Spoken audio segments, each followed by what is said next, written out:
The human brain possesses a terrifying capability.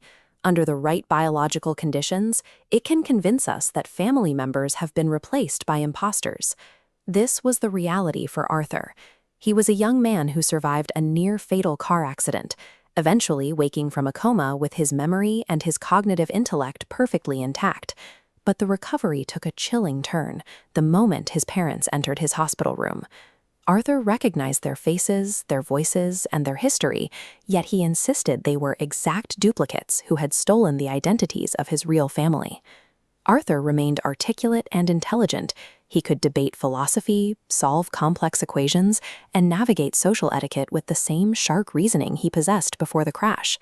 This paradox, known as Capgras syndrome, proves that our perception of reality is highly compartmentalized. It shows that the biological bond of family can be deleted from the mind while leaving the rest of the intellect untouched. Recognition operates like a high-speed relay, splitting every image we see into two distinct biological messages. The first pathway travels from the optic nerve to the visual cortex at the back of the brain. This system processes physical geometry and features to identify who you are looking at. But there is a second, simultaneous wire. This one branches off from the visual input and connects directly into the limbic system. This pathway generates the emotional response, the warmth of love, or the sudden spike of familiarity that confirms a person's identity. Capgras syndrome occurs when physical head trauma targets a very specific target, severing this hidden emotional wire while leaving the primary visual pathway bright and active.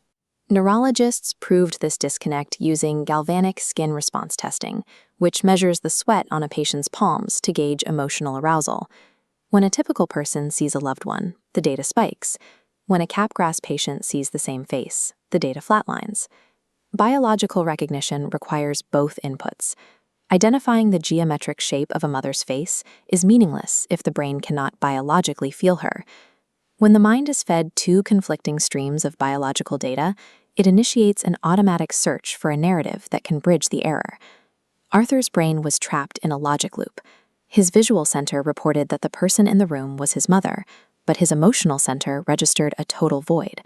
His logic center intervened to act as a patch for this contradiction, attempting to solve for the missing emotional variable. The brain's processing leads to a terrifyingly logical result. If the visual data is a perfect match, but the emotional essence is absent, the entity must be a highly advanced replica. Arthur's conviction emerged from a hyper-logical attempt to solve a missing biological variable. The Capgras Delusion is an extreme defense mechanism, a narrative invented to protect the mind from the incomprehensible absence of love. This internal logic puzzle carries severe behavioral consequences in the physical world.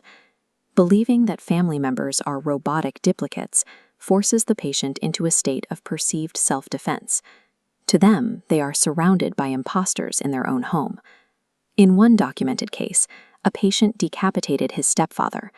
Convinced the man was a robot, the patient opened the skull specifically to search for metallic microchips. Familiarity and love are not undeniable truths. They are fragile signals. Human connection rests on neurons, firing across a microscopic gap. If that single microscopic wire ever snaps, the people that we love the most instantly transform into unrecognizable monsters. When you look at your family tonight, how do you really know it is them?